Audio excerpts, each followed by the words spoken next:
दोस्तों मूवी बहुत ही mysterious scene से शुरू होती है जिसमें हमें दिखाया जाता है कि कुछ आर्मी वाले एक ट्रक को लेकर जा रहे होते हैं। उसी रोड पर एक न्यूलीवैड कपल होता है। उनकी गाड़ी पता नहीं कैसे एकदम से ट्रक के साथ टकरा जाती है, जिस वजह से वहां पर बहुत बड़ा ब्लास्ट होता है। इस वजह से वो जिस कंटेनर को बहुत ध्यान से लेकर जा रहे थे वो गिर के खुल जाता है और उसमें से जो चीज बाहर आती है उसे हम सब देख के हैरान रह जाते हैं, क्योंकि उसमें से निकलता है एक ज़ॉम्बी। और ये ज़ॉम्बी कुछ ज्यादा ही फास्ट और तेज था। वो वहां पर सभी सोल्जर्स को मार डालता है और इनमें से 2 सोल्जर बचकर भाग रहे होते हैं, मगर ये उन्हें मारता तो नहीं, इन्फेक्टेड कर देता है और वो दोनों भी ज़ॉम्बी बन जाते हैं। और फिर वो लोग एक सिटी की तरफ जाने लगते हैं, जिसके बाद हम देखते हैं कि लॉस वेगास सिटी में ज़ॉम्बी ने हमला कर दिया है और बहुत से लोग ज़ॉम्बी बन गए हैं। इसके बाद सीन शिफ्ट होता है मूवी के मेन कैरेक्टर पर, जिसका नाम स्कॉट है। क्योंकि अब ज़ॉम्बीज ने इनकी सिटी पर अटैक किया था तो ये अपनी पूरी टीम के साथ ज़ॉम्बीज को मार रहे थे, लेकिन ये ज़ॉम्बीज इतने खतरनाक और फास्ट थे कि कोई भी इन्हें रोक नहीं पा रहा था। पूरा का पूरा शहर इनकी लपेट में आ चुका था। तो गवर्नमेंट ऑर्डर देती है कि पूरी सिटी में लॉकडाउन कर दिया जाए। पूरी सिटी का सिस्टम बदल चुका था। और दूसरी तरफ हम देखते हैं कि स्कॉट जो आर्मी में हुआ करता था वो अब एक रेस्टोरेंट चलाता है। एक दिन उसके पास एक गैंगस्टर आता है जिसका नाम ली था। वो आते ही स्कॉट से बातें करने लग जाता है और कहता है तुम तो जानते ही हो मुझे। और वो उसे लॉस वेगास में एक कसिनो के लॉकर के बारे में बताता है जिसका नाम गोटा टैमरन है। इसे वेंडली ने बनाया था और माना जाता है कि इसे बिना कोड के खोलना बहुत मुश्किल है। ली स्कॉट को बताता है कि इस लॉकर में $200 मिलियन ब्लैक मनी रखी हुई है और वो चाहता है कि स्कॉट उसके लिए काम करे। पहले तो स्कॉट मना कर देता है, लेकिन ली उसे 50 मिलियन की ऑफर करता है। तो स्कॉट ये सोचता है कि $50 मिलियन उसकी जिंदगी चेंज कर सकते हैं,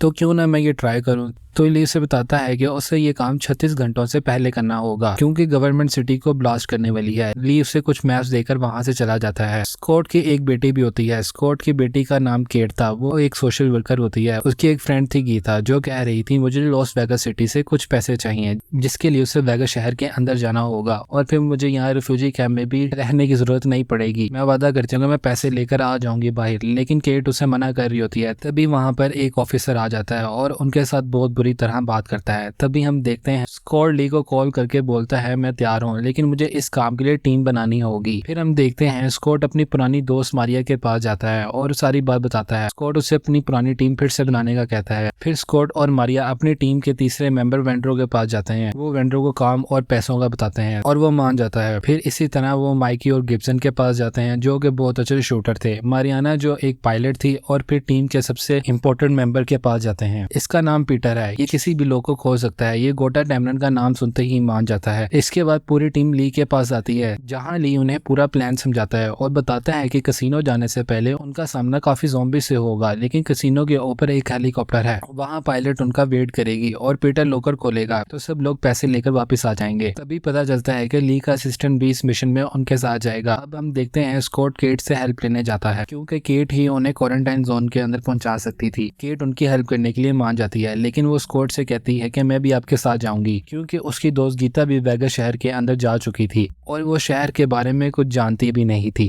केट स्कॉट से कहती है डैड प्लीज मुझे अपने साथ अंदर जाने दे। स्कॉट मान जाता है और कहता है ठीक है, लेकिन हमारे साथ साथ रहना। उसके बाद पूरी टीम बस में बैठकर शहर की तरफ जाती है और केट उन्हें एक लिली नाम की लड़की से मिलवाती है। ये उन्हें अंदर जाने में हेल्प करेगी, क्योंकि ये वेगास शहर को अच्छे से जानती थी और लिली ने ही गीता को भी वेगास शहर के अंदर जाने में हेल्प की थी। अब हम देखते हैं सब शहर के अंदर चले जाते हैं और रास्ते के शुरू में ही उन्हें एक ज़ॉम्बी टाइगर नजर आता है। तभी लिली सबको वहाँ के ज़ॉम्बीज के बारे में बताती है कि यहाँ 2 किस्म के ज़ॉम्बीज हैं, एक जो बहुत डम और स्लो हैं, दूसरे शैम्बलर्स हैं जो बहुत समझदार और तेज हैं। तो वो आगे बढ़ने के लिए शैम्बलर से एक डील करती है। डील में वो उस ऑफिसर को शैम्बलर्स को दे देती है जो रिफ्यूजी कैंप में सब लड़कियों को तंग करता था। तो वो सबको बताती है कि अभी शैम्बलर्स उन्हें कुछ देर के लिए तंग नहीं करेंगे। फिर वो लोग आगे बढ़ने लग जाते हैं और अंदर जाते हैं, लेकिन वो देखते हैं कि आगे ज़ॉम्बी सो रहे थे। वो लोग बहुत खामोशी से वहां से निकल रहे थे। टीम की एक लड़की से शोर हो जाता है और वो सब ज़ॉम्बीज उठ जाते हैं। वो लड़की बहुत लड़ती है उनसे, लेकिन वो ज़ॉम्बीज इतने ज्यादा थे और वो समझ जाती है कि उसका बचना पॉसिबल नहीं, तो वो सबको बचाने के लिए खुद को सैक्रिफाइस कर देती है। इसके बाद हम देखते हैं वो लोग कसिनो पहुंच गए थे और अब पूरी टीम अलग अलग अपनी पोजीशंस ले लेती है। स्कॉट और केट आपस में बात कर रहे होते हैं और वो दोनों अपनी गलतफहमी दूर करने की कोशिश करते हैं। यहाँ हमें पता चलता है केट स्कॉट से किसी बात को लेकर नाराज है। यहाँ हमें दिखाया जाता है स्कॉट की वाइफ एक ज़ॉम्बी बन गई थी और वो आउट ऑफ कंट्रोल हो चुकी थी और उसे मारना ही बेस्ट सोल्यूशन था। इसको लेकर स्कॉट काफी अपसेट रहता था, क्योंकि उसी ने अपनी वाइफ को मारा और इसी वजह से केट भी अपसेट रहती थी। इसी दौरान बिल्डिंग का जनरेटर स्टार्ट हो जाता है और पूरी बिल्डिंग की लाइट चल जाती है और मारियाना हेलीकॉप्टर के पास जाती है और सब के आने का वेट करती है और दूसरी तरफ हम देखते हैं वेंड्रो पीटर को लॉकर के पास ले आता है। लिली और वो असिस्टेंट नीचे ख्याल रख रहे थे कि कोई ज़ॉम्बी या शैम्बलर उन पर हमला नहीं करे। दूसरी तरफ हम देखते हैं पीटर जो कि वेंड्रो से कह रहा था कि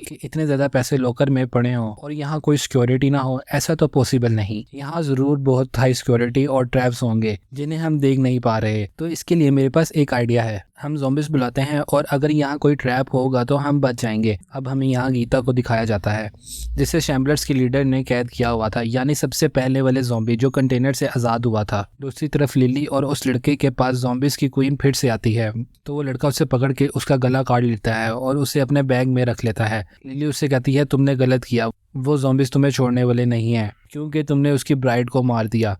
तभी न्यूज़ आती है कि अब वेगास सिटी में 36 घंटे नहीं बल्कि 90 मिनट में एयर स्ट्राइक कर दी जाएगी, मतलब बॉम्बिंग कर दी जाएगी। ये सुनकर सब बहुत परेशान हो जाते हैं। तभी इन्हें मारियाना बताती है कि हेलीकॉप्टर खराब हो गया है, तो स्कॉट अपनी टीम को ऑर्डर देता है कि हमारे पास टाइम नहीं है, तो जल्दी से लॉकर खोलना होगा। उतनी ही देर में वो लीडर ज़ॉम्बी भी आ जाता है। वो अपनी ब्राइड को मरा हुआ देखकर बहुत गुस्सा होता है। तभी उनके दरमियान वो डील भी खत्म हो जाती है, तो वो अपनी ज़ॉम्बी टीम को ऑर्डर देता है कि इन सब पर अटैक कर दो। तो उसी तरफ हम देखते हैं लॉकर ओपन हो गया है, तो सब जल्दी से अपने बैग्स में पैसे रखना शुरू हो जाते हैं। स्कॉट देखता है कि उसकी बेटी यहाँ नहीं है, वो अकेले ही अपनी दोस्त को बचाने के लिए चली गई थी। स्कॉट अपनी बेटी को ढूंढने के लिए बाहर जाने लगता है। मारिया भी उसके साथ जाती है। इन्हें ये नहीं पता था कि ज़ॉम्बिस ने बिल्डिंग पर अटैक कर दिया है। मारिया सबसे पहले मारी जाती है और पूरी टीम पैसे लेकर भागने लग जाती है। लेकिन यहाँ पर मूवी में एक ट्विस्ट आता है। ली का असिस्टेंट उन सबको बेसमेंट में बंद कर देता है और उन्हें बताता है कि यही तो हमारा प्लान था। मेरे बॉस को तो कभी पैसे चाहिए ही नहीं थे, उन्हें तो चाहिए था ज़ॉम्बिस की क्वीन का सर, क्योंकि वो इससे ज़ॉम्बिस को कंट्रोल कर सकते हैं। उसे लग रहा था उसके बैग में क्वीन का सर है, लेकिन वो जब खोल कर देखता है तो उसे मनी काउंटर मशीन मिलती है। उसे बहुत गुस्सा आता है, वो अपने सेंस में नहीं रहता। तभी उसके पीछे वो ज़ॉम्बी टाइगर आ जाता है और वो उसे मार डालता है। दूसरी तरफ वेंड्रो और पीटर ज़ॉम्बी लीडर के सामने फंस जाते हैं। वेंड्रो उससे लड़ने की बहुत कोशिश करता है, लेकिन वो बहुत तेज था।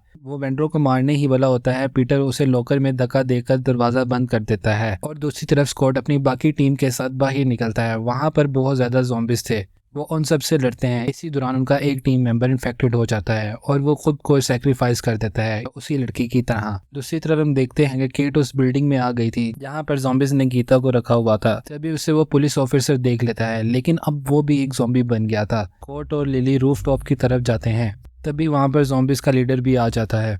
लिली फौरन से अपने बैग से क्वीन का सर निकालती है और उसे पीछे रहने का कहती है। तभी वो देखती है कि स्कॉट हेलीकॉप्टर में बैठ चुका है। इसी चीज का फायदा उठाते हुए ज़ॉम्बी लिली पर अटैक कर देता है। मैंने बताया था ना, ये ज़ॉम्बिस बहुत समझदार हैं, लेकिन लिली भी उसकी ब्राइड का सर नीचे गिरा देती है, जिससे उसका सर क्रश हो जाता है। स्कॉट मारियाना को सारी बात बताता है और ली की प्लानिंग और अपनी बेटी का भी बताता है। दूसरी तरफ हम केट और गीता को देखते हैं, लेकिन वो पुलिस ऑफिसर उन पर अटैक कर देता है। केट काफी ब्रेव थी, वो उसे मार डालती है। तभी वो ज़ॉम्बी लीडर वहां आ जाता है। वो केट को मारने ही वाला होता है, तभी स्कॉट वहां आ जाता है और एक बड़ी गन से उस पर अटैक कर देता है और फिर वो उन्हें जल्दी से लेकर रूफ टॉप पर जाता है कि वो लोग वहां से भाग सकें। लेकिन वो तेज ज़ॉम्बी उनके पीछे आ जाता है और वो हेलीकॉप्टर में जंप कर देता है। स्कॉट और ज़ॉम्बी की बहुत फाइट होती है। तभी एक गोली मारियाना को भी लग जाती है और वो ज़ॉम्बी इसी दौरान स्कॉट को गाड़ लेता है, लेकिन स्कॉट हिम्मत करते हुए ज़ॉम्बी को मार डालता है और अब एयर स्ट्राइक होने में बस 5 मिनट रहते थे।